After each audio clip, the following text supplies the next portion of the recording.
welcome back, ladies and gentlemen, for the final part of the evening. And we have a go. No. What happens if you finger a gypsy while she's on?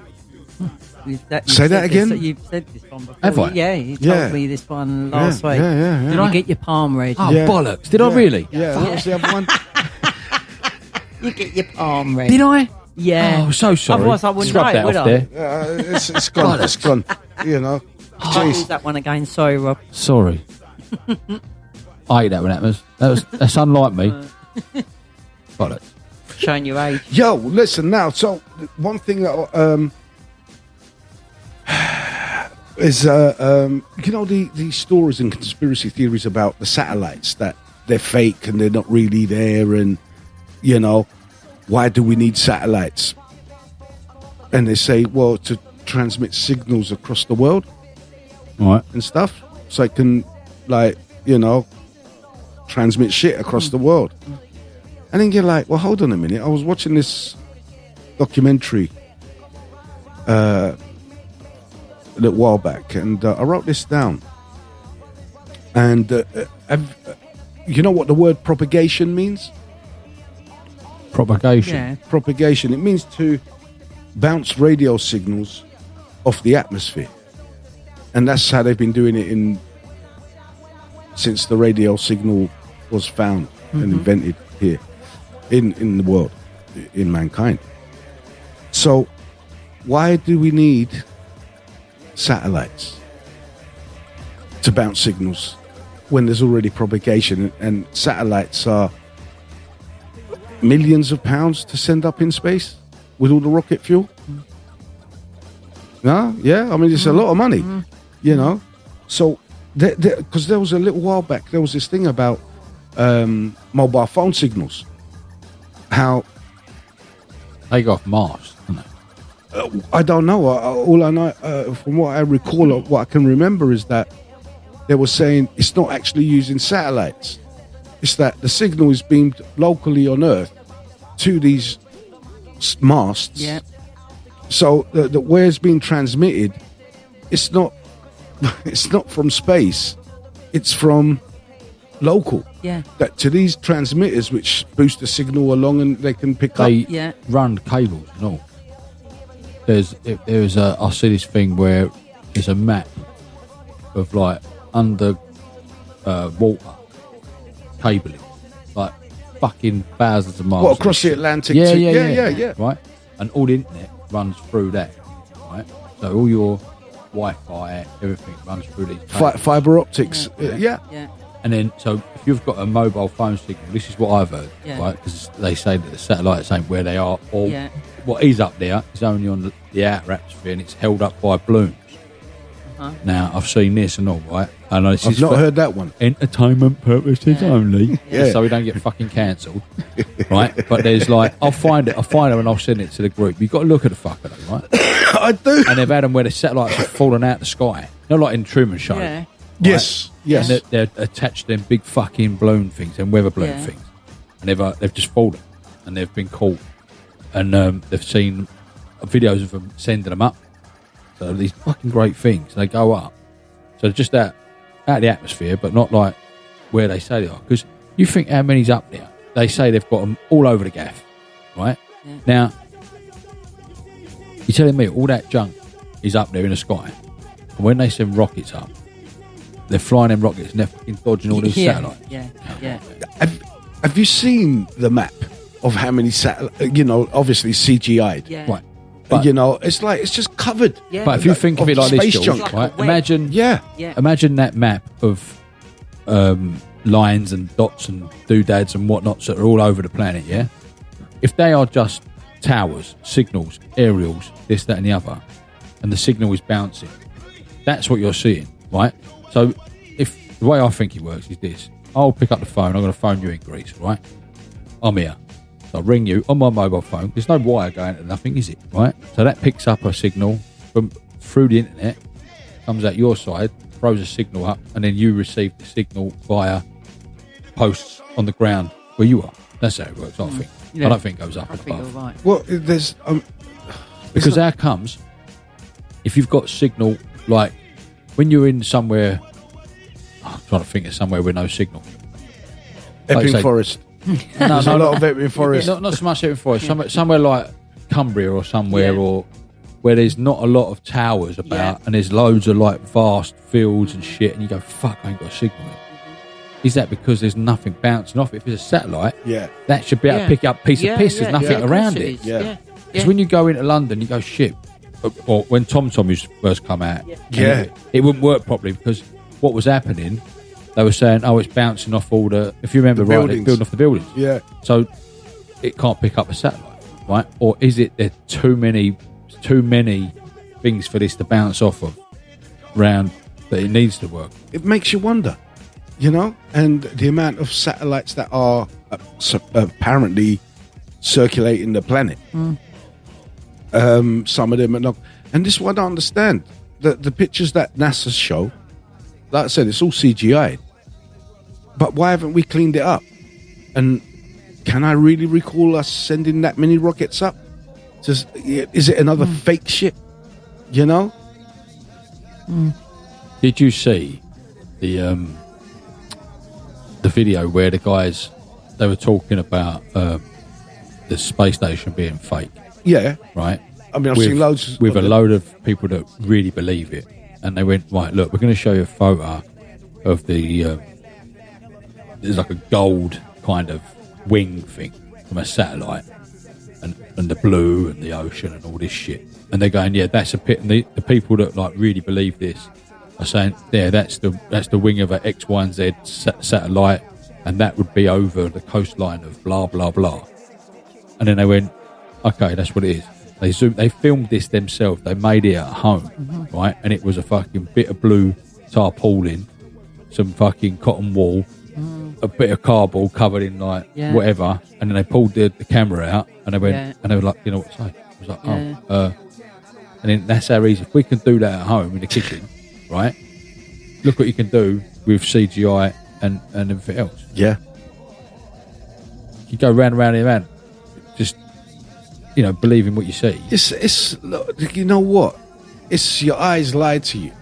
They fool. The brain can be fooled by your own eyes because your subconscious is telling you, how can my eyes lie to me? I've just thought of saying, right, this is something we can bring up in another. Right. Doris works in a shop, yeah? Her sister, Sam, she came in the other day and we was talking, and she said something. We talked about silly facts, just facts that, when people come out with shit and you think, oh, I didn't know that. Yeah. She said, apparently, your brain doesn't know your eyes are there, right? And if your brain knew your eyes were there, it would attack the eyes, right? And we're like, what the fuck? And then she said, your thoughts don't come from your brain, right? Yeah. And she started having a look, like Googling it or whatever, and she was trying to explain it. And I'm like, I can't get my head around this. Yeah. Where do your thoughts come from? Yeah. They don't come from your brain, apparently. They come from somewhere else. So where do they come from? And this is the thing. I'm like, what? And I meant to say, because it would have been interesting to like bring it up properly and do a bit of research, but yeah, your thoughts don't come from your brain, apparently. And if your brain knew your eyes existed, it would attack your eyes. Well, they've done these studies. Funny how you should say this. I saw this program many years ago on feelings and like linked to the brain and what it is. You tend to feel the brain receives a signal from the heart, from your feelings, quicker than your eye. So when you get a feeling before you've even seen something, you got a feeling. Mm-hmm. It's but like, where do your thoughts come from? thoughts is your I don't know. I'm not. Because like if your brain controls everything, Yeah. without your brain, you're pretty fucked, aren't you? Yeah. Yeah, of course. Right? So it's a kind of important bit of kit within the human body I would say so. because it controls everything. Yeah. So it must control your thought, no? I think Well, it's your motherboard, isn't it? I think your thoughts are more But where do they come from? spiritual. Yeah. See, like to me, your subconscious is not No, something. I'm not talking about like having a godly thing or a No, spiritual thing. I'm thinking about right now. I'm thinking I'm going to drink that water. So where's that come from? That thought comes from your needs. Because I'm not thirsty, but I'm just thinking, you wouldn't think that. Do you know what I mean? That thought there, into the mic, please, Rob.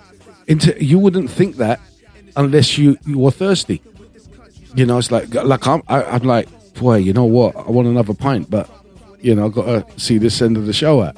You know, that's my thought because I'm thirsty for another pint. I've got to roll up a cigarette. I think. All right, maybe that's not the. But right, if you're sitting there and you think about, for no reason, tits. Thinking about tits. Right. Why am I thinking about tits? Because we're men. Bad. I mean, there's whenever you think about something, where the faults, if they don't come you from mean like inside your brain. No, of course, your brain is it's a storage area. These thoughts, memories, experiences, things that curiosity, thoughts. This is all a part. Like I said, I'm no brain surgeon, but as a human, the way I see it, when I think about something, I'm like, why am I thinking about this? Well, it's a bit of curiosity because you're seeing this. Like, for instance, the moon. How's it hanging up there? Why is all that? What's all those black areas all over it, peppered all over it? And then you're like, from a thought, you find out it's a crater, you know? And then you also find out that it's fake. And then you also find out that the whole moon, every crater is the same depth. I mean, like, the wider the crater, the bigger the diameter of a crater, the deeper the hole should be. But no matter how large a crater is on the moon or how small it is, it's always to the same depth. Which is... How do you know that? Because NASA says. And must be true. They've measured it. They've measured it. How have they measured it? Well, it's not even measuring it. We can see it from we can see it from here. Because you have fucking deep the holes are, can you? Well, it's still got a circumference on it. It's still got you can see that it's got a curvature. Has it? Yeah. I mean,